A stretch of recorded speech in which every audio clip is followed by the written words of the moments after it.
the valley that morning carried the bittersweet tang of pine resin and the deeper, richer scent of damp earth, a smell Caleb associated with solitude itself. First light, a pale, hesitant watercolor, bled over the jagged peaks of the mountains to the east, painting their crags in shades of muted rose and slate. His log home, a sturdy, defiant block of timber against the encroaching wilderness, was permanently etched into the landscape, a sentinel frozen in an older, slower time, utterly severed from the frantic hum of humanity. It was not just a house.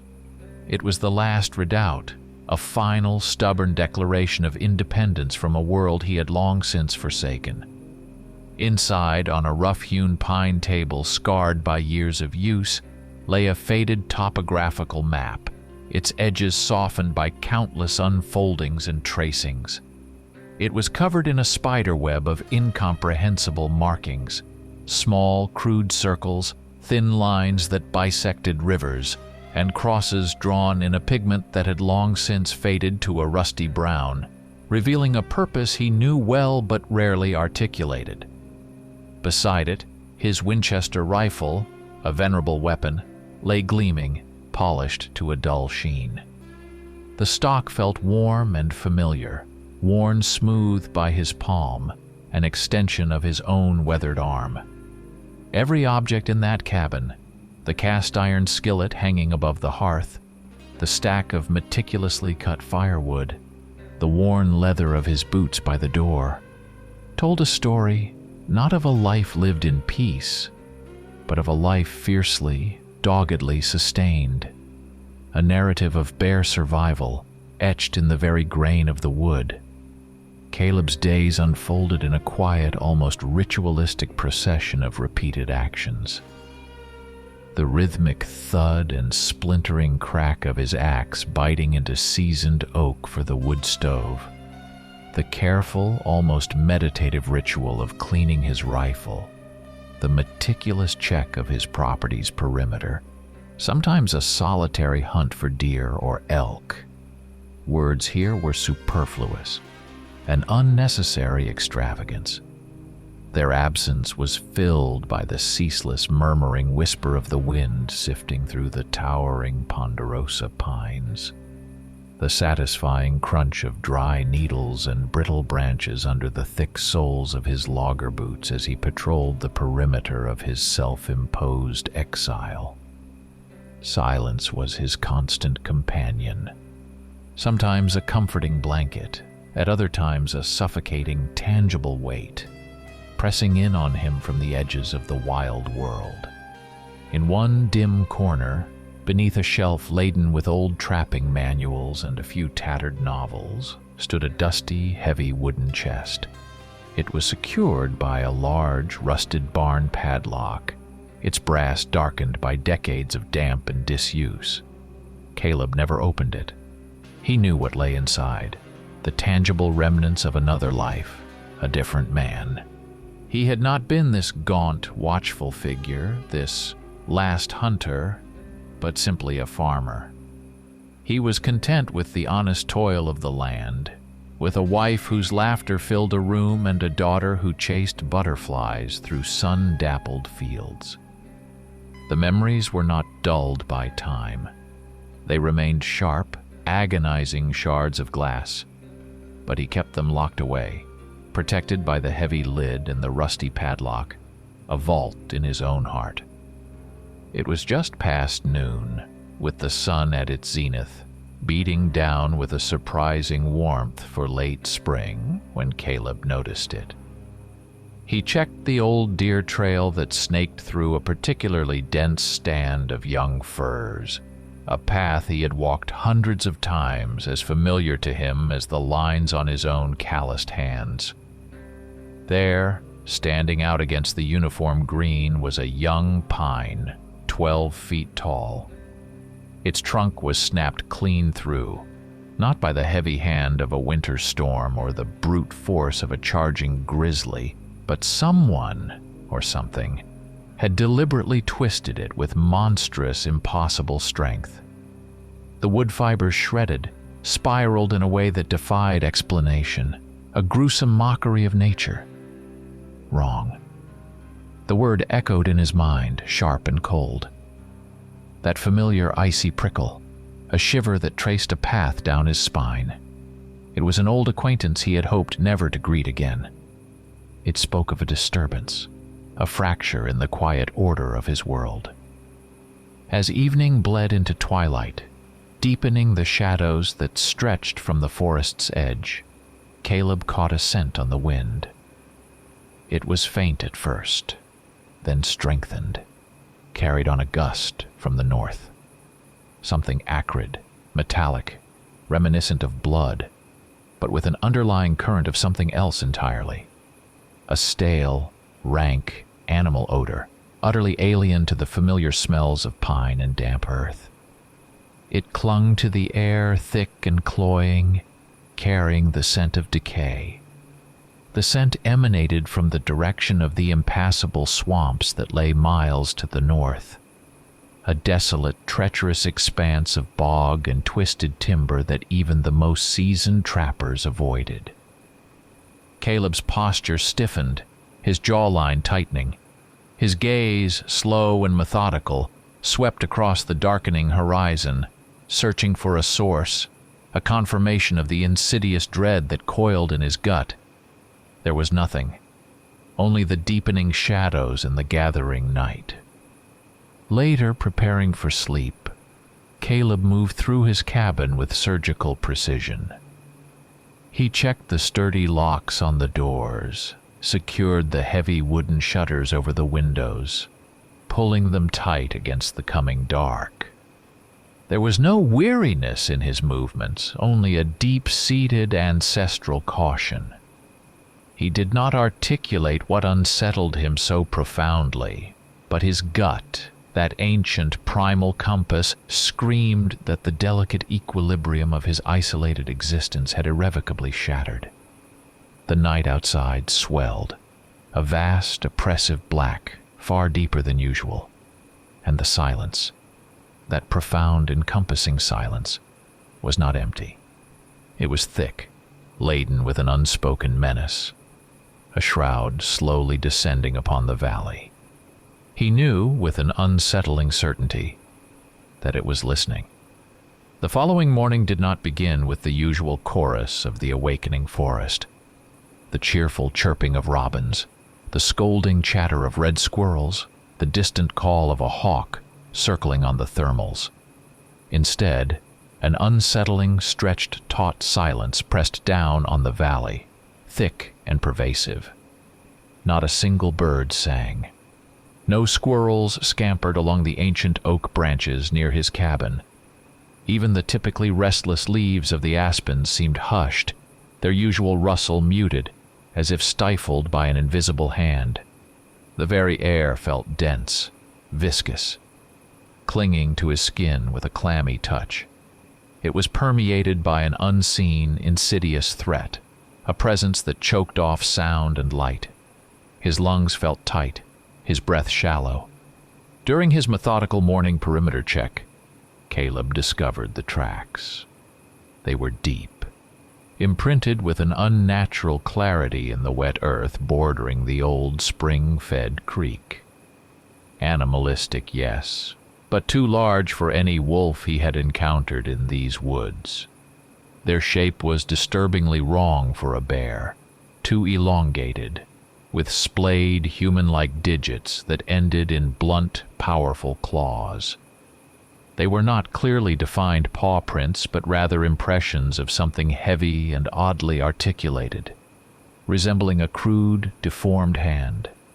The tracks led relentlessly deeper into the forest, towards the marshy, boggy lowlands, a treacherous expanse where few men and fewer animals dared to tread.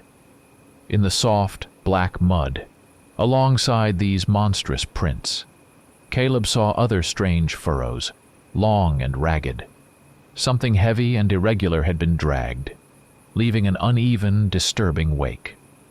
The sight sent another cold prickle down his spine, a warning from his most ancient instincts. Several times throughout the day, as he moved about the perimeter, his senses heightened. Caleb felt himself watched. Fleeting shadows, impossibly fast and dark, flickered between the ancient moss-covered trees, just beyond the sharp focus of his vision, always at the periphery. He whipped his head around, rifle already halfway to his shoulder, but saw only the innocent swaying of branches in an unseen breeze, the deceptive play of sunlight and shadow on the forest floor. Yet the feeling persisted, a cold, unwavering stare from the deep woods. It was a hard punch to the gut, a familiar, long-forgotten sensation that twisted his insides. The hunter, inexplicably, had become the hunted. The knowledge felt like grit in his teeth. As evening approached, his unease transmuted into a dull, throbbing ache of dread, a constant pressure behind his eyes and in his chest. Caleb abandoned his usual evening chores, the methodical routine that anchored him to reality. Instead, he simply sat on the cabin's small, weathered porch, his back against a sturdy log post, staring into the deepening twilight. The Winchester rifle lay across his lap, its cold steel a familiar comfort against his trembling hands. Every rustle of dry leaves, every twig that snapped in the wind, every subtle shift in the shadows beyond the cabin's small clearing, directly signaled something unspeakably awful, an attack he knew was coming. With the full descent of darkness, the smell returned, stronger now, more distinct. A thick, cloying presence that materialized out of the very air itself. It was the pungent aroma of fresh, metallic blood, but still interwoven with that sickeningly sweet, putrescent stench, resembling something long dead and fermenting, now mixed with the raw, coppery tang of recent slaughter. It seeped through the chinks in the logs under the heavy wooden door, filling the enclosed space of the cabin, pressing in on him. Caleb felt his stomach churn, a bitter acid rising in his throat, and a knot of cold dread solidified in his gut. The smell was a living thing, an invasion. The air itself crackled with physical tension, heavy and charged, a stillness preceding a violent summer thunderstorm. Low, charcoal-gray clouds gathered, pressing down on the dark, pointed tips of the pine trees, creating an oppressive ceiling over the valley. Caleb felt a strange static electricity dancing on his fingertips, making the fine hairs on the back of his neck stand on end, a primal alarm blaring through his nervous system. He did not need to be told. He knew, with an ancient, bone-deep certainty, this night would be fundamentally, horribly different from any other. Several hours later, when the fat, pale moon had completely vanished behind the dense, suffocating curtain of clouds, plunging the valley into an absolute, inky blackness, he saw them. Two small, barely perceptible pinpricks of light, burning with an eerie internal luminescence deep within the impenetrable black of the forest, perhaps 100 yards out from the cabin. Eyes. They did not move. They simply stared, unblinking, unwavering, twin embers of malevolence fixed on his position. A wave of profound, bone-chilling cold, deeper than any mountain winter, pierced him to his core. The cold settled not just in his flesh, but in his very soul. And in that moment Caleb understood, with a terrible, absolute clarity, whatever hunted, whatever ancient horror had reawakened and slithered back into his isolated valley did not merely lurk in the shadows. It was here. It patiently, relentlessly waited. The twin pinpricks of light had vanished as abruptly as they had appeared, leaving behind only an icy afterimage seared into Caleb's mind. He spent the remainder of the night hunched by the window, the rifle growing heavy in his hands, his eyes gritty and burning, not daring to close them. Every faint rustle, every imperceptible shift in the oppressive darkness outside became amplified, charged with meaning. The forest around him pulsed with unseen life, filled with furtive movements and faint, imperceptible breathing that was too heavy, too guttural, to be any known creature of these mountains. At the first tentative blush of dawn, a bruised purple bleeding into the eastern sky, Caleb emerged from the cabin. The silence was still present, heavy and unnatural, but now it was threaded with a sinister premonition, a quiet dread, colder than the morning air. He found new tracks, startlingly fresh and clearer than the previous days, leading directly to the deer stand he had checked just yesterday afternoon.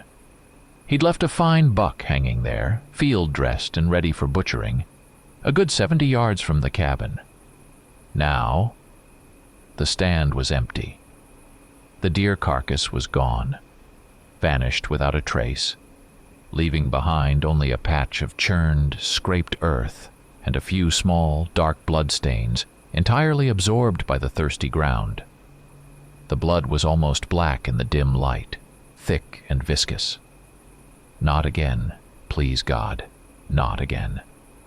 The thought, unspoken but lived 1,000 times in his haunted memory, tore through Caleb's mind. It tasted like ash, a sickening blend of utter helplessness and raw primal rage knotted his stomach. He had sworn to himself, on the graves of his loved ones, that this would never happen again, that this remote valley, this impregnable forest, was his final, unassailable redoubt. He had built this life of isolation around that oath. And now, with the sickening certainty of a nightmare repeating itself, it had returned, crawling out of the deep places of the earth, a hunger that defied understanding. Taking a deep, shaky breath, Caleb made a dangerous decision. He couldn't stay blind. He needed information, any scrap of news from the outside world. He risked the journey to the nearest small village, a cluster of 24 souls, nestled a couple of hours' walk through the winding, dusty logging roads. The path itself was unnervingly quiet. The usual sounds of woodland creatures were absent. That same pervasive, suffocating stillness replaced them. He felt the subtle prickling of his skin, the phantom sensation of an unseen gaze following his progress from the dense underbrush, from the shadows clinging to the rough bark of the giant firs. He spun around several times, rifle ready, but saw only the shifting leaves and the mocking play of light. Every gnarled bush, every fallen, moss-covered tree trunk presented a potential hiding place, a silent ambush waiting to be sprung. The village, when he finally reached it, was unnervingly deserted. No children played in the dirt lanes, no old men whittled on porches, no smoke curled from the stone chimneys. The general store, the only true hub of local life, stood with its door ajar, creaking rhythmically in the faint breeze. Inside, the air was thick with dust and the lingering scent of stale coffee. Old Man Hemlock, the proprietor, a man whose face was a road map of deep wrinkles and sunspots, hunched behind the counter, looking smaller, older, more terrified than Caleb had seen him. He eyed Caleb with a mixture of fear and vague recognition, reluctantly sharing the chilling news. A few dogs had gone missing in the past week, just vanished into the night. And then, more recently, Farmer McCormick, a burly, good-natured man who lived on the outskirts, had gone out to check his traps in the western woods 3 nights ago and never returned. His wife, Betty, a woman known for her stoic practicality, was now a pale, trembling shadow of herself, swearing to anyone who listened that she heard strange, inhuman screams echoing through the valley on those nights. Her voice had been raw, Hemlock reported, her eyes wide with a terror that hadn't faded. Caleb listened, his jaw locked so tight he could feel the muscles clenching in his temples. He knew. With a grim, absolute certainty that settled like a lead weight in his gut, he knew. These disappearances were not the work of a rogue bear, no matter how large, nor a hunter who simply lost his way in the vast wilderness. This was it. This was the creeping ancient horror he had fled from, the unspeakable evil he fought against for all of his long, mutilated life. This pristine valley, this wild, untamed corner of Montana, which he desperately hoped would be his final impregnable sanctuary, instead became a new, brutal battlefield. The realization was a bitter, metallic taste in his mouth. He made the arduous trek back to his cabin, his heart heavy, each step a leaden weight in his worn boots. Twilight already began its slow, insidious descent upon the valley, bringing with it a biting chill that seeped into his very bones, a profound sense of foreboding that clung to the darkening air. He no longer ignored the signs, the subtle shifts, the increasingly bold intrusions. The fragile world of solitude and fragile peace he had painstakingly constructed, brick by agonizing brick, crumbled, dissolving into the encroaching darkness. A cold, hard resolve solidified in his chest, tempering the fear. It was time. He shed the farmer's guise, once again becoming the hunter, stalking the stalkers, even though it meant walking headlong into certain horrifying doom. The fight had come back to him, and this time, he would not run. Sleep was a forgotten luxury that night. Caleb worked in the dim, flickering glow of an old oil lamp, its chimney coated with soot, casting long, dancing shadows that stretched and shrank on the cabin's log walls. His hands moved with automatic precision, honed by countless repetitions, driven by a grim, unyielding purpose. He meticulously cleaned every piece of his arsenal, not just the trusty rifle, its barrel slick with solvent, but also an old, heavy-framed revolver, a veteran of a different kind of war, and his formidable hunting knife, its thick, serrated blade catching the lamplight in an unsettling gleam. The pungent, metallic scent of gun oil and freshly opened gunpowder filled the cabin, sharp and acrid, clinging to the air, to his clothes, to his very skin. It was not just a smell, it was the intoxicating, terrifying aroma of an old, forgotten war, rekindled in the heart of the wilderness. He spread the worn, topographical map across the table once more, the lamplight illuminating its faded contours. Now the crude markings, the circles and crosses, acquired a new, chilling clarity, a sinister meaning he could not deny. Here, a trapper vanished last fall. There, a hiker's mutilated remains were discovered by a logging crew, his clothes shredded, his bones picked clean. Caleb connected the dots, drawing new lines, extending the invisible tendrils of dread. And in his mind, a monstrous, unseen network took terrifying shape across the valley, a spreading web of predation and horror. He saw the faces of the others, the fallen comrades who had once stood with him against this very darkness. Their brave, desperate eyes, their last gasping words swallowed by the night. Their memory was a cold, bitter ember in his chest, burning with renewed fury. Caleb knew, with a certainty that settled deep in his bones, he was utterly alone this time. All the other hunters, the few grim souls who had dared to acknowledge this shadow war, had long since fallen.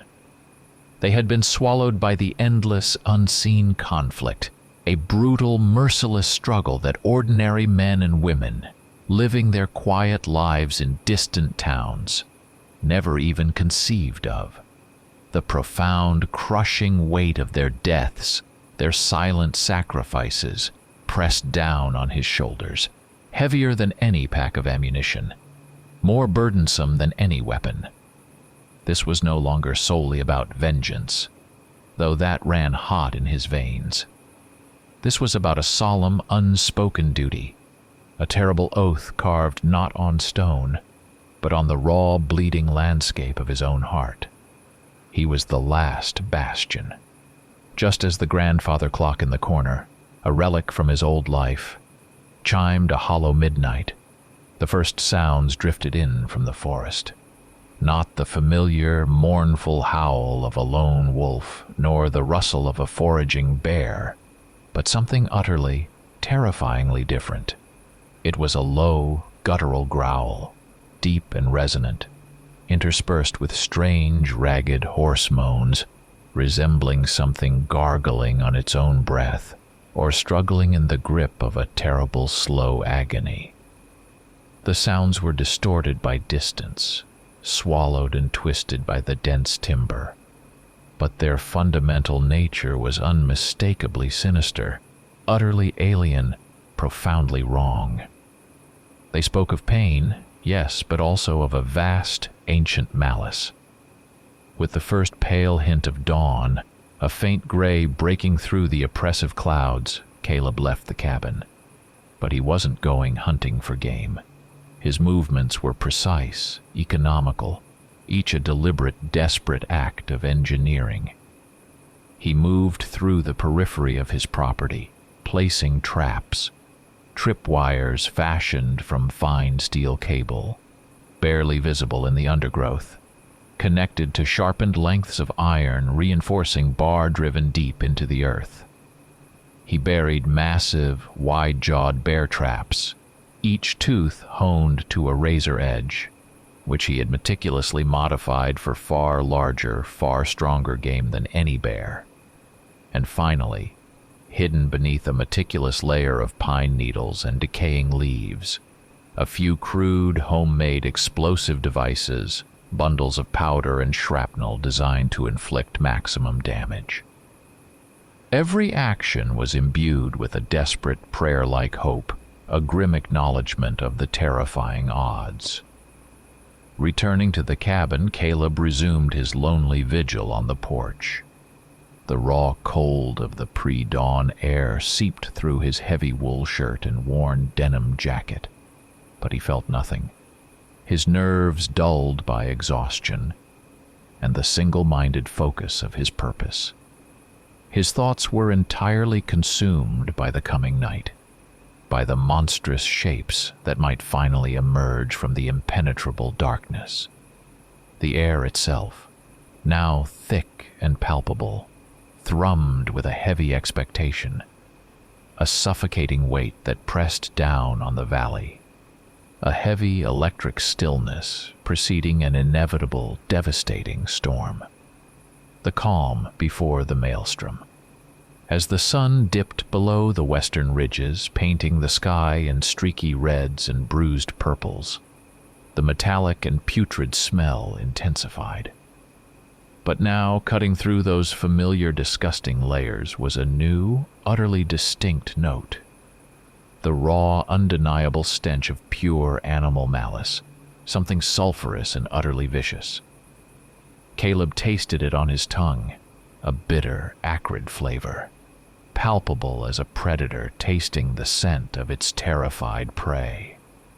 He locked himself inside the cabin, methodically snuffing out every lamp, dousing every flickering light until the interior was plunged into absolute, inky blackness. He dissolved into the night, becoming a part of the oppressive darkness, a shadow among shadows, waiting. The moon, full and impossibly serene, a perfect silver disk, climbed slowly above the ragged, saw-toothed peaks to the east, bathing the valley in ethereal, ghostly light. yet far from bringing any measure of peace. That luminous glow exaggerated the sinister, undulating shadows, transforming every gnarled bush, every weathered stump, into a grotesque, animated shape. Caleb felt acutely exposed, laid bare beneath that unwavering gaze, a single solitary target silhouetted against the vast canvas of the wild. Every fiber of his being screamed he was watched, a palpable prickling sensation that made his skin crawl. Scarcely had the old grandfather clock in the corner of his cabin chimed a hollow 1 o'clock, then the first sound shattered the profound stillness. It began as a distant, muffled thud, a heavy, resonant impact that vibrated faintly through the foundations of the earth. This was immediately followed by the sharp, splintering crack of thick branches, not one, but many, snapping with violent force. Then a short, hoarse cry, guttural and laced with animalistic pain, ripped through the night, abruptly cut off, choked mid-sound. One of his traps had sprung. Caleb's heart, a heavy drum in his chest, pounded with slow, deliberate ferocity, each beat echoing the dreadful impact he had just heard. He moved with agonizing slowness, pressing his face to a narrow slit between the rough-hewn wooden shutters, peering out into the impenetrable blackness beyond the small clearing. Deep within the chaotic tapestry of the forest, swallowed by the shifting, moon-dappled shadows, something vast and heavy moved. It was utterly silent, gliding with unnatural, impossible grace, a shadow detaching itself from the deeper dark. These were no ordinary beasts, nor were they men. Unseen predators, their monstrous silhouettes merged seamlessly with the oppressive fabric of the night. Caleb's eyes, accustomed to the faintest glimmer, strained, aching in the dark, desperate to snatch some tangible detail. Everything remained too fleeting, too fluid, too maddeningly indistinct. Now, not only did Caleb taste the coppery tang of blood and the cloying sweetness of rot on the wind, but he also sensed another, far more insidious aroma, the thin, sharp note of pure, unadulterated fear. It was his own primal, ancient dread, an insidious coldness that began to seep into his bones, piercing him to his very core. He knew, with a terrible, unshakable certainty, that he was methodically tracked, that his every breath, his every nervous twitch, was catalogued by the lurking intelligence out there. This understanding was a cold, merciless blade twisting in his gut. Suddenly, with a speed that defied its obvious mass, a shadow detached itself from the immense dark bulk of an ancient ponderosa pine, no more than a stone's throw from the cabin. It was large, squat, moving with an impossible, unnerving velocity. In the dim, treacherous moonlight, Caleb barely discerned the creature's massive, low-slung head, covered in coarse, dark fur that absorbed the light. Fangs, claws, or eyes glinted fiercely in the blackness of its face. A primal, ancient instinct, honed by years of grim survival, seized Caleb, overriding conscious thought. His rifle came up, butt pressed against his shoulder, barrel leveled without a moment's hesitation. A deep, deafening report shattered the dense, suffocating silence of the night, tearing through the air with violent force, making the very logs of the cabin tremble. It cast a brief, fiery echo that bounced off the distant peaks, and then died away, leaving an even deeper, more profound quiet in its wake. The shadow, struck by the heavy rifle round, convulsed violently, bucking as if hit by a freight train. It emitted a piercing, animalistic shriek, a sound of unimaginable pain and incandescent rage that tore at the very fabric of the darkness. Then, With a sickening thud, it crashed heavily to the frozen ground, its momentum finally spent. And after that, nothing. A silence descended, heavier and more ominous than any that had come before, pregnant with unspoken horrors. Caleb waited, his knuckles white, bloodless, clamped around the hot, vibrating barrel of his Winchester rifle. The smell of gunpowder, acrid and metallic, stung his nostrils, mixing with the pervasive stench of rot and now freshly spilled blood. He knew with a terrible dawning certainty this was merely the prelude, the opening gambit in a much larger, far more desperate game. His shot, loud and definitive, had served its purpose, yes. But it had also delivered a terrifying message to the others. Now they were warned. They knew resistance awaited them, and that knowledge, Caleb knew, would not deter them. It would only serve to inflame their monstrous, insatiable thirst. The very air around the small cabin pressed in, a thick, suffocating wall ready to collapse inward to crush him beneath its weight. As the first tentative fingers of dawn, pale and bruised, began to pry apart the dense canopy of trees, Caleb cautiously emerged from the cabin. The air was frigid, holding the metallic tang of gunpowder and the lingering, cloying sweetness of fresh blood. Where the shadow had fallen, barely 50 yards from his porch, he found the gruesome remains of his enemy. It was a creature of nightmare, colossal in death. Its bulk sprawled on the frosted ground. It was covered in coarse, matted fur, so dark it absorbed the meager light. Its face was a grotesque, bestial mask, hideously mutilated by the rifle round. But even in its shattered state, Caleb discerned its fundamental wrongness. Long, powerful, clawed paws, thick as a man's wrist, splayed at unnatural angles. In its eyes, now clouded and glazed over by death, burned a last lingering ember of wild, inhuman malice, a hatred so profound it chilled him to the bone. The creature's sheer size was staggering, its musculature a terrifying testament to its power, resembled granite slabs sculpted for brutal force. Caleb, a man who had spent his entire life in the deep woods, who knew every wolf, every bear, every predator of these mountains intimately, had never encountered anything like it. This was something else entirely, something ancient and monstrous, something that defied the world's natural order. It reeked, not just of the fresh blood Caleb had spilled, but of deep subterranean rot, a foulness that confirmed it had risen from the very bowels of the earth.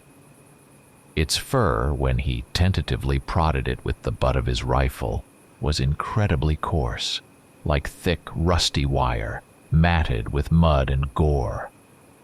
On the churned earth around the fallen beast, Caleb saw other tracks, a disturbing proliferation of them. There were many, a veritable multitude, indicating the presence of an entire pack, each print subtly different, yet all bearing the same unsettling characteristics. Too large, too splayed, too wrong. Some were slightly smaller than the behemoth he had slain. Others were equally massive, hinting at a terrifying hierarchy. All of them led back into the impenetrable depths of the forest, in the direction from which they had first emerged, leaving behind long, ragged furrows in the mud. Something incredibly heavy and perhaps partially paralyzed had dragged. The sight of the dead creature, its monstrosity laid bare in the stark morning light, jolted Caleb backward, through the fragile defenses of his memory, into the darkest corridors of his past. He was back in the searing heat of that first terrible night, the crackle and roar of his farm burning to the ground, the desperate screams swallowed by the inferno. He saw the indistinct, terrifying shapes that tore his family apart, not with the clean, swift kill of a predator, but with a horrifying, sadistic relish. They were more numerous then, faster, utterly merciless, a swirling vortex of tooth and claw and primal savagery. Then he was merely a farmer, a man of the soil, utterly unprepared for such an onslaught, his hands trained for harvest, not for desperate, bloody war. A white-hot wave of rage, mixed with a deep, searing pain that felt like an old wound tearing open anew, surged from the very depths of his soul. He could not, would not allow this to happen again. He would not permit these things, these abominations, to reach the small, isolated village, to descend upon the few unsuspecting souls who lived their quiet, innocent lives, blissfully unaware of the ancient terror that now stalked their valley. No way, he whispered into the still, frigid air of the forest, and the words, though barely audible, were imbued with a grim, unyielding determination, harder and more resilient than any tempered steel. Now, with the sun having climbed higher, burning away the last vestiges of morning mist, the metallic and putrid stench was even more pronounced, a constant cloying presence. But the smell of fear, the subtle aroma he associated with raw, primal danger, had sharpened to an almost unbearable degree. Caleb distinctly tasted it on his tongue, a coppery, acrid flavor, a warning bell clanging insistently in the deepest chambers of his mind. It was the scent of imminent peril, a smell he had learned to recognize, to live and die by over countless harrowing years. With grim, methodical efficiency, Caleb swiftly gathered only the essentials: several boxes of heavy-caliber rifle ammunition, a compact first-aid kit crammed with bandages and painkillers, a small canvas sack filled with hardtack biscuits and dried jerky, and his dented steel canteen filled to the brim with cold, clear spring water.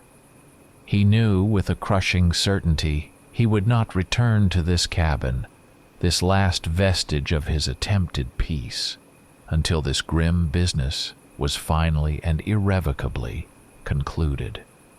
The cabin was no longer a sanctuary.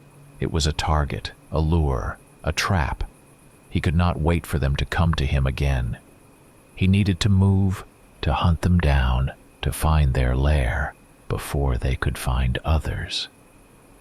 He was utterly alone, a solitary figure against an ancient evil, and his path now led irrevocably into the suffocating, ominous depths of the forest, towards the very heart of the darkness.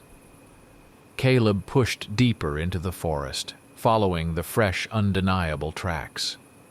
The ground beneath his worn boots, initially firm and resilient, steadily grew wetter, softer, soon devolving into a sucking, viscous mud that pulled at his every step. Here, the trees, mostly ancient firs and towering hemlocks, were taller, their gnarled crowns so tightly interwoven that they formed a dense, claustrophobic canopy overhead. Only meager, fractured shards of sunlight pierced through, dappling the perpetually damp forest floor in sickly, shifting patterns. The air itself became heavy, thick with a cloying, primordial dampness, carrying a strong, undeniable taste of rot and deep earth that clung to his palate. It was like breathing through a wet, mildewed blanket. As he plunged further into the oppressive tangle of the thicket, Caleb uncovered more disquieting signs of their presence. Tufted clumps of coarse, dark fur, identical to the hide of the creature he had slain, clung to the thorny branches of low-slung bushes. Deep, ugly scratches, far too high for any bear, marred the ancient bark of trees, gouging into the wood with terrifying force. And then, the more sinister discoveries began. Small, gnawed bones, remnants of forest animals, scattered in disturbing profusion. But interspersed among them were larger, heavier bones, human femurs and ribs, picked clean with terrifying thoroughness. In a patch of particularly foul-smelling mud, he found a part of a human boot, a sturdy work boot, torn to shreds, its leather strap ripped as if by immense force, its sole still recognized as the kind Farmer McCormick wore. The forest in this section was unnervingly, incredibly quiet. A perfect, profound stillness reigned. Not a single bird chirped. No squirrels chittered in the branches. Not even the faint rustle of an unseen, distant deer broke the oppressive silence. It was an unnatural, suffocating quiet, a deliberate absence of sound that screamed, louder than any noise, of the immediate, overwhelming presence of something deeply, profoundly dangerous. Caleb felt every heavy, trudging step echo with painful clarity in that dead, profound silence, the only sound in a world holding its breath. With every arduous step, the pervasive stench of blood and putrid decay intensified, clinging to his clothes, his hair, filling his lungs. It mingled now with the earthy smell of raw, damp soil and the stagnant, sweet-sick aroma of standing water from the nearby swamp. It created a truly nauseating bouquet. It infiltrated his very being, burning in his throat, making his eyes water. Caleb was a cornered animal, yes, but an animal following the terrifying scent of another, far more savage and relentless predator, marching headlong towards its lair. The hours blurred into a torturous, agonizing succession of steps. His muscles screamed with a deep, persistent ache, protesting every movement.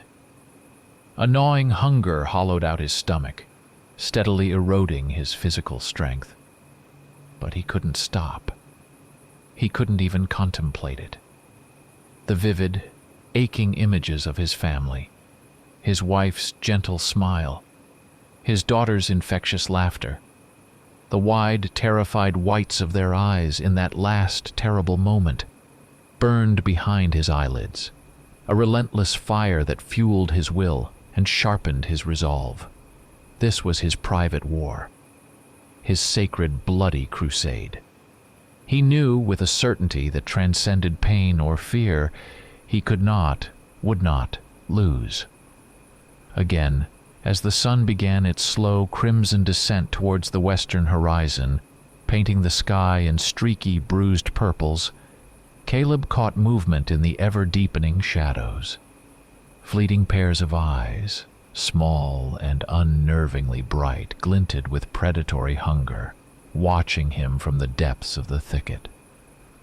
They were everywhere now, a silent, ubiquitous presence, surrounding him, yet none showed themselves fully, deliberately remaining on the fringes of his vision. This was not merely a hunt anymore.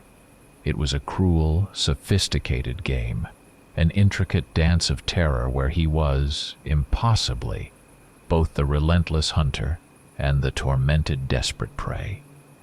They reveled in the psychological torment, drawing it out.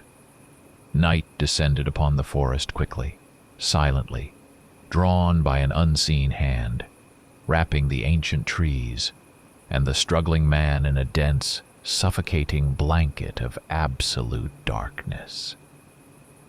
Caleb found what he hoped was temporary refuge beneath the gnarled, sprawling branches of an ancient, colossal oak, its massive trunk providing a measure of cover.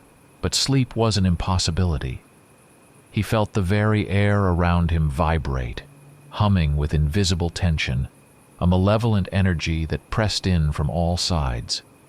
Sounds, barely audible, began to approach again. The soft, imperceptible rustle of leaves, the muffled, deliberate snap of a distant twig, growing steadily closer. The storm, the inevitable bloody storm, no longer merely approached. It was here. As soon as darkness fully clamped down, thick and suffocating, Caleb heard them. It began as a faint, indistinct whisper, a low, guttural murmur that came from all directions at once, words spoken in some ancient, utterly alien tongue. It was a sound that prickled the hairs on his arms, a chilling primal cadence. Then, layered over this unsettling whisper, came a deep, resonant growl, a sound that rumbled from the very bowels of the earth, echoing off the ancient trees and through the dense undergrowth. The whispers and growls coalesced, surrounding him, forming a living, vibrating wall of sound that pressed in, threatening to overwhelm his senses. Out of the impenetrable blackness, two hulking figures launched themselves.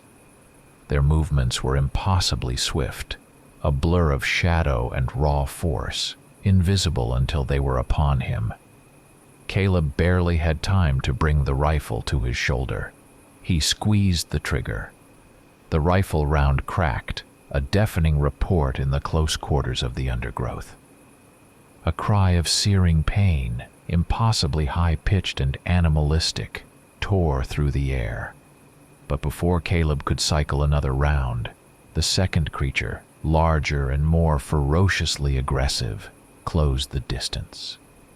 It lunged, its massive, clawed paw striking his left shoulder with brutal force, tearing through the thick denim and flannel, ripping flesh, sending a jolt of white-hot agony through his arm. Blood, shockingly hot and sticky, immediately welled up, pouring down his side. Caleb crashed backwards, falling hard into a thick tangle of roots, the impact jarring his teeth, but he clung to his rifle with a desperate, unyielding grip. He rolled, ignoring the searing pain, his hand fumbling for the heavy hunting knife sheathed at his hip. The beast, snarling, already launched itself again, its monstrous maw opening wide, revealing rows of dagger-sharp fangs, dripping with foul-smelling ichor. A sudden, incandescent flash of pure, unadulterated rage, an ancient primal fury, ignited within Caleb, momentarily overriding the pain and fear. It lent him a desperate, impossible strength. He met the creature's charge, driving the serrated blade deep into its side, aiming for the soft underbelly where the fur was less dense. He felt the sickening give of flesh, then the crunch of breaking ribs as the blade sank home. The monster shrieked, a sound of unimaginable agony and thwarted bloodlust, bucked violently and recoiled, dissolving back into the oppressive, unyielding darkness as quickly as it had appeared. The air now hung heavy with the cloying, metallic scent of his own blood, mixing sickeningly with the damp earth and the pervasive, musky odor of the creature's coarse fur. A bitter, metallic taste coated his tongue. Pain, a dull, insistent throb, pulsed relentlessly in his torn shoulder, but he barely registered it. All his senses, every last nerve ending, were stretched taut, honed to an unbearable pitch, focused with a singular, desperate intensity on one thing and one thing only: survival. A brief, agonizing respite settled over the clearing after the brutal, lightning-fast struggle. Caleb, his hands trembling violently, fumbled with the first aid kit, crudely bandaging the deep gash on his shoulder, the rough gauze sticking to the raw flesh. He saw them then, or rather felt them, ghostly silhouettes, formless and indistinct, flickering with unnerving speed between the ancient, gnarled trees, their eyes like predatory embers. He felt their collective gaze, a cold, analytical appraisal, fixed on his every move. They were waiting, watching. This was no mere hunt. It was a calculated, sadistic game, and they reveled in every agonizing moment of it, prolonging the terror. With the very first tentative slivers of dawn, painting the eastern sky in shades of bruised purple and sickly gray. Caleb made his most disturbing discovery yet. He found the entrance to their lair. It was cunningly hidden in the side of a steep, overgrown hill, obscured by a dense, almost impenetrable thicket of thorny bushes and gnarled, moss-covered roots. From within that dark, gaping maw, an unbearable, suffocating stench billowed out. The same stale, animalistic smell he'd encountered before, but now intensified 100-fold, mixed with the cloying sweetness of deep, festering rot, and something else, something far more horrifying, something that spoke of violated flesh and lingering despair. Long, deep, and impossibly wide tracks, the same ones he'd been following, led directly into that black, yawning maw. Caleb stood before the entrance, his heart hammering against his ribs like a trapped, frantic bird. He understood with a profound, terrifying clarity that he was about to plunge headlong into the very heart of the darkness, into a place from which there could be no return. But there was nowhere left to retreat. Behind him lay the unsuspecting village, its fragile peace now shattered. Behind him lay the ghosts of his lost family, their memory a burning ember in his gut. He was utterly alone, poised on the precipice of an abyss, a man consumed by grief and rage, yet ready, impossibly, to leap into the dark. The moment Caleb stepped through the narrow, vine-choked opening, a wave of profound, bone-chilling cold assailed him, penetrating his worn clothing, seeping into his very marrow. The air inside the lair was thick, heavy, and suffocatingly damp, clinging to his skin, making every breath a shallow, labored effort. It smelled overwhelmingly of raw earth, deep, primordial rot, and a truly unbearable, cloying stench, like a charnel house buried for centuries. The oppressive darkness was absolute, a living, tangible thing that pressed in on his eyeballs, crushing any sense of perspective. Caleb moved forward with painstaking slowness, his hand brushing against the slimy, uneven rock walls, barely able to discern his path in the pitch blackness, occasionally flicking on his small, failing flashlight for brief, disorienting bursts of illumination. The tunnel walls were rough, irregular, riddled with deep, jagged scratches, some impossibly high, others gouged into the rock at a height no animal should achieve. Beneath his boots, the ground was soft, uneven, and unsettlingly squishy. Here and there, his flashlight beam caught glints of bone, small, gnawed fragments from forest creatures. But then, as he progressed deeper, his heart lurched. He saw larger, heavier bones, human, scattered amidst the detritus, a clean-picked rib cage, a shattered femur, a skull fractured and empty, its eye sockets gaping voids. In one particularly damp, reeking corner, his light picked out something even more horrifying: the tattered remains of clothing, a faded plaid shirt, a pair of heavy, mud-caked boots. With a sickening certainty, Caleb recognized the remnants of Farmer McCormick's last outfit. The realization hit him like a physical blow. The oppressive gloom was so profound, so absolute, that Caleb experienced terrifying hallucinations. Shadows, elongated and distorted, writhed and slithered across the uneven tunnel walls, just at the edge of his vision. Twisted, grotesque faces, their features melting and reforming, flickered in the periphery of his sight. Silent accusations. He strained to distinguish what was real from what was born of exhaustion and terror, but the lines blurred. He heard faint, sibilant whispers, spectral laughter that echoed hollowly, and the distant, despairing cries of the lost. all emanating from the very depths of the earth, twisting through the stale air. The wound on his shoulder burned with fiery intensity, a dull, constant throb, and his head spun with dizzying lightness, a consequence of the stale, oxygen-starved air and profound fatigue. The cramped, winding tunnel eventually opened into a vast, cavernous space, a gaping maw in the earth. Here, the air was even heavier, more suffocating, saturated with an unbearable density of stench. As Caleb swept his failing flashlight beam across the expanse, it illuminated a truly horrifying tableau. The entire cave, from its damp, uneven floor to its dripping, stalactite-studded ceiling, was littered with gruesome remains. Bones, countless bones, lay everywhere, a bleached and broken tapestry of death. There were scraps of flesh, shriveled and decaying, adhering to the walls, smeared across the cold stone.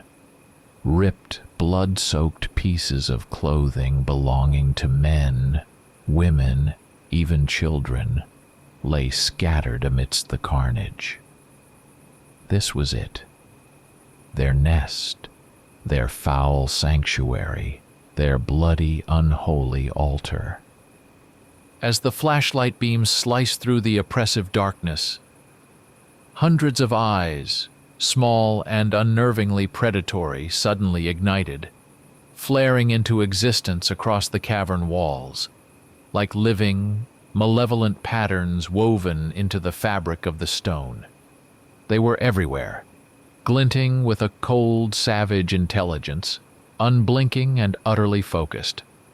Then, from the deepest, most impenetrable shadow at the far end of the vast chamber, a low, guttural growl rose, not just a sound, but a physical vibration that resonated through the very stones of the cave, through the soles of Caleb's boots, and deep into his chest. It was a sound teeming with ancient, primordial power, a sound of profound, unbridled menace.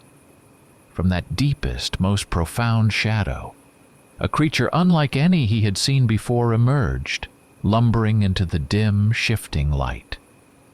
It was enormous, a behemoth, dwarfing even the one he had killed outside, covered in dense obsidian black fur that absorbed all light. Its eyes, burning with an ominous infernal red fire, fixed on Caleb with chilling intensity. This was the Alpha, the undisputed leader of the pack, and in its malevolent gaze, Caleb saw not just the raw savagery of a beast, but a terrifying, cruel, and utterly merciless intelligence. It regarded him as a problem to be solved, a meal to be savored. In that chilling moment, facing the colossal, red-eyed Alpha, Caleb understood. This was the end of the path. This was the final battle, a desperate, solitary stand from which he knew, with bleak certainty, he would not emerge alive.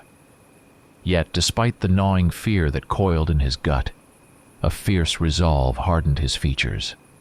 He raised his rifle, the familiar weight a comfort in his grasp, his hands steady, his gaze resolute, focused solely on the monstrous leader. Fear was a cold presence, yes, but it was now utterly suppressed, subsumed by a surging tide of righteous rage and an agonizing, profound despair. He would do it. He would finish this war. He would buy them, whoever them might be, whatever time he could, with his last breath. The Alpha moved first, a blur of immense dark fur and lethal intent. Its charge was impossibly swift for such a massive, ponderous bulk, covering the distance in an instant. Caleb squeezed the trigger, aiming for the beast's chest, the most vital point, but the heavy rifle round seemed only to graze the creature's thick, matted fur, eliciting a grunt of annoyance rather than pain. Its hide was like iron, its power overwhelming, a force of nature twisted into malevolence.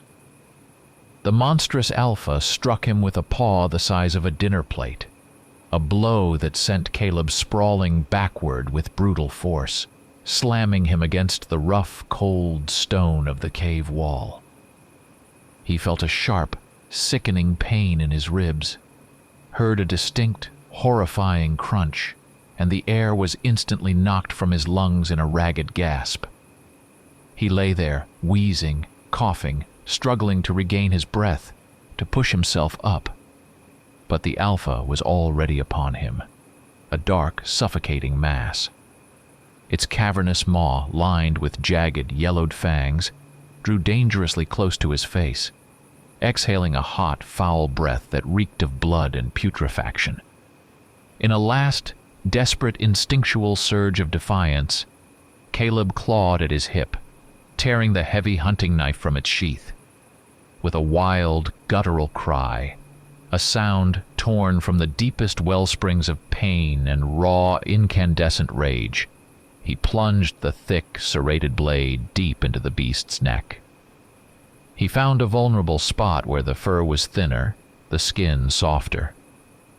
A gush of hot, thick, foul-smelling blood immediately erupted, scalding his hand, splashing across his face, tasting like bile and rust. The Alpha roared, a sound of primeval agony, thrashing its enormous head, and recoiled, stumbling backward. But the wound was deep, a gaping, ragged fissure in its powerful throat. As the Alpha struggled, disoriented, the darkness around them erupted. From every corner, from every shadow, others launched themselves. There were at least a dozen, perhaps more, a swirling, snarling tide of dark fur and gleaming fangs. They descended from all sides, a terrifying, relentless onslaught. Caleb was forced to fight each one, a whirlwind of desperation, using every ounce of his remaining strength, every brutal skill honed by years of grim survival. Shots cracked, deafening in the enclosed space, followed by the wet thud of knife striking flesh and the cacophony of animalistic shrieks and guttural grunts. The immense cave, moments ago a silent chamber of horrors, was instantly transformed into a bloody, chaotic slaughterhouse. The stench was now overwhelming, a truly suffocating miasma. The hot, coppery smell of blood, both his own and the creature's, mingled sickeningly with the acrid tang of gunpowder and the deep, animalistic rot that permeated the cave. Every movement Caleb made, every swing of the rifle butt, every desperate thrust of the knife, sent searing pain through his lacerated shoulder and bruised ribs. But he could not surrender. He saw their eyes, their slavering fangs, 1,000 points of malevolence, and he fought for every precious inch of space, for every agonizing second of life. The creatures possessed a monstrous, terrifying vitality. They absorbed rifle bullets, shrugging off hits that would fell any grizzly. They continued to attack, snarling even with grievous wounds, their movements unhindered by shattered limbs or gaping flesh. Caleb found himself spending several precious rounds on each creature, only for them to keep coming, forcing him to finish them with the heavy hunting knife, severing tendons, slashing throats. It was a brutal battle of attrition, a grueling, desperate struggle against impossible odds. He felt his strength steadily, relentlessly, draining from his body, leaving him lightheaded and weak. At some point his vision blurred, distorted by the searing pain and the profound, crushing exhaustion that now consumed him entirely. Through the haze, Caleb saw the Alpha, the immense beast, its black fur matted with its own foul-smelling blood, its chest heaving, was still impossibly fierce, still emanated a raw, malevolent power. It lunged at him again, a final desperate charge, its red eyes burning with undiluted hatred. In one last agonizing surge of adrenaline, Caleb raised his rifle, the barrel now searing hot, and emptied the remaining rounds of the magazine directly into the creature's enormous skull-like head, the heavy bullets tearing through flesh and bone with sickening impacts. Then, as the Alpha convulsed, its massive body jerking in a final death rattle, Caleb seized a heavy, jagged chunk of cave stone, its edges sharp and unforgiving. With a last primal roar torn from his raw throat, he brought it down with all his remaining force, crushing the monster's skull. The creature shuddered violently, a final ragged breath escaping its maw, and then, with a heavy, sickening thud, it stilled, its reign of terror finally, irrevocably ended. When the last beast finally fell, its dying twitch echoing briefly through the cavern, a profound, tomb-like silence descended upon the vast, echoing space. Caleb stood amidst the grotesque sprawl of dead bodies, his chest heaving, gasping for breath, each inhalation a painful rasp in his raw throat. His clothes, what remained of them, were torn and utterly soaked in blood, his own and the creature's. His entire body screamed with a chorus of agonizing pain, a burning, throbbing symphony of shattered ribs, a torn shoulder, and countless smaller cuts and bruises. But it was over. Finally, impossibly, it was over. He had survived. But even as the thought flickered, a cold, insidious question wormed its way into his mind. At what cost? As the ringing in his ears began to subside, his gaze, dulled by exhaustion and pain, slowly swept across the carnage. And then, abruptly, his eyes snagged on one of the creatures he had killed, one of the smaller ones lying twisted against a damp rock face. It was less massive than the Alpha, its coarse, dark fur noticeably less dense. Its form, even in death, was too human. Its posture, its proportions, even its head, were fundamentally unsettling. It was not as grossly deformed or bestial as the others. A horrifying suspicion, cold and sharp, prickled at the edges of his mind. He stumbled closer, his legs unsteady beneath him, the heavy rifle now weighing a ton in his grasp. With the toe of his boot, he tentatively nudged the creature's head, turning it slightly. Beneath the thick, matted layer of dark fur and ingrained grime, a patch of skin, disturbingly pale and delicate, became visible. It was not entirely covered by the monstrous mutation. And then he saw it. A part of a hand, slender, with unnaturally long, human-like fingers, curled in a death grip around a broken branch. The nails, though thick and yellowed, were clearly, horrifyingly, once human. This was not an animal. The full, terrible discovery crashed down on Caleb with the sickening force of a cold steel hammer. It drove the breath from his lungs. Among these grotesque monsters, these abominations of tooth and claw, were people. People transformed, their humanity twisted and corrupted by an unspeakable process. People he killed brutally to save others. The memory of Farmer McCormick, the missing man from the village, flashed into his mind, clear and agonizing. McCormick's face, not as it was in the tavern, red-cheeked and laughing, but as it looked in those last terrifying moments of transformation, contorted by horror and unbearable pain. He killed McCormick. The words echoed in his skull, cold and damning. He killed those who, only recently, were men and women, living, breathing human beings.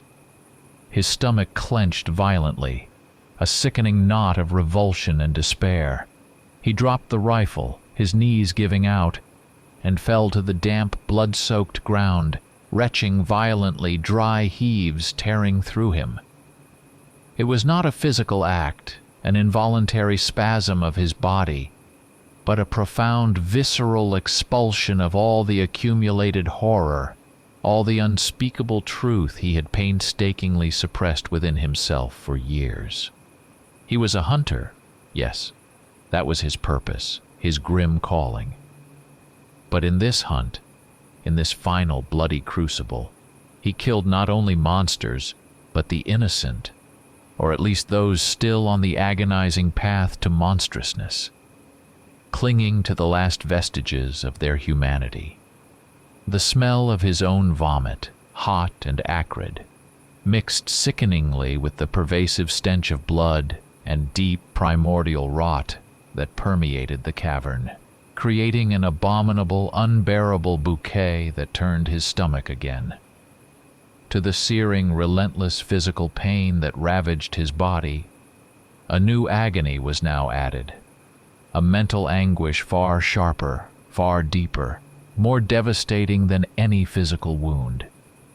He sat there hunched and broken, amidst the silent, twisted forms of the dead, and each one of them seemed to be a cold, unyielding judgment, an accusation whispered from the graves he had just dug. Caleb could not scream, though his soul screamed with an intensity that threatened to rip him apart. His throat was raw, parched, his voice box paralyzed by the sheer weight of his grief and horror. But his internal scream, a silent, agonizing howl, tore through him, ripping at the fragile remnants of his sanity. He was the last hunter, a lone warrior against an unthinkable evil. But in this brutal, devastating victory, no glory, no triumphant vindication, only a bottomless, impenetrable abyss of despair existed. He killed them all, every last one, wiped them from the face of the earth. But at what unimaginable cost to his own soul? The weight of their twisted humanity and his complicity in their final, brutal end was a crushing burden. Hours blurred, a timeless expanse of pain and silent horror, before Caleb found the strength to push himself upright. His body was a ravaged vessel, a bruised and battered shell, every nerve ending shrieking in protest. An unyielding primal will, fueled by an exhausted grimness, forced him to move. He stumbled out of the gruesome lair, leaving behind the bloody carnage and the soul-crushing discoveries. The sun, high overhead, poured down its light with an almost indifferent brilliance, but its warmth felt alien, its glow unreal, a harsh mockery of the internal darkness that consumed him. The forest, as he slowly, painstakingly navigated its familiar paths, was utterly transformed. The vibrant greens and browns of earlier days faded, muted to a desolate palette of grays and sickly browns. The familiar sounds, the rustle of squirrels, the distant chirping of birds, the gentle whisper of the wind through the pines, vanished entirely, replaced by an unnerving, profound quiet. Now, in every subtle rustle of leaves, in every elongated, dancing shadow, lurked the indelible memory of the unspeakable horror he endured. The crisp, clean scent of pine and the rich aroma of damp earth were irrevocably, sickeningly, intertwined with the cloying stench of blood and deep, primordial rot. A sensory scar that would forever haunt him. He trudged, a haunted silhouette, along the winding logging road towards the village. Each step was a fresh agony, a searing pain that resonated not just through his battered body, but through his very soul. He thought of those he fought to save, the unwitting villagers who knew nothing of his lonely, terrible war. They would go on living, he reasoned, blissfully unaware of the unspeakable price paid for their fragile peace. He hoped for this, a faint, flickering ember of purpose in his desolate heart. The village met him not with the expected sounds of distant voices or the ordinary hum of daily life. but with an unnatural, chilling silence that struck him harder than any blow. The few clapboard houses stood untouched, their windows like empty eyes, their doors closed, but there was no sign of people anywhere, no children's laughter, no faint sounds of activity, only the wind, a mournful, solitary presence, sighed and whispered through the empty streets, stirring dust and rustling the few forgotten leaves, telling forgotten, unheard stories. Caleb felt the world around him, once so full of menace, now shrank, becoming vast and terrifyingly empty. He reached the general store, the place where he had spoken with the old shopkeeper just yesterday, a lifetime ago. The door stood ajar, swaying slightly on rusted hinges, an invitation to nothingness. He pushed it open further and stepped inside. No one. The narrow aisles, usually stocked with canned goods and hardware, were untouched. A fine, undisturbed layer of dust coated the wooden counter, the glass display cases, the shelves of crackers and flour sacks. No one had returned. No one had survived.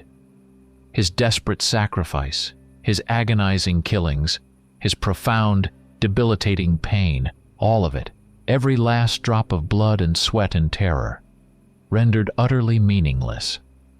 Caleb walked out of the store, his gaze blank, emptied of all purpose, all hope. He moved mechanically, his movements stiff and leaden, until he reached the weathered wooden steps of the porch. He sat down heavily, the last vestige of his hunter's identity, the venerable Winchester rifle, slipping from his numb fingers to clatter softly on the dusty ground beside him. The sun, a bloated, weary orange, began its slow, final descent below the western ridges, painting the vast, empty sky in bruised purples and streaks of mournful crimson. "I am the last hunter," he whispered, the words rasping, barely audible, not a declaration of triumph or a statement of grim purpose, but a bitter, utterly desolate realization. He killed them all. Every last monster. But the world he fought to save, the world he sacrificed everything for, was now nothing but a vast, echoing emptiness. As the twilight deepened, his hunched figure on the steps seemed to merge seamlessly with the lengthening shadows, becoming one with the encroaching dark. Around him, an absolute profound silence settled, the very same silence with which this terrifying odyssey had begun. But now, this silence was not merely the quiet of the wilderness. It was a silence permeated by the lingering stench of blood, by the searing agony of unspeakable pain, and by the crushing, unending weight of immeasurable, inescapable loneliness. He sat there, utterly alone, in a vast, empty world, a world where there were no victors, no heroes, only one broken, exhausted survivor, consumed by a hopelessness deeper than any cavern. The story ends on that profound, suffocating silence, on that final, shattering, and utterly bleak realization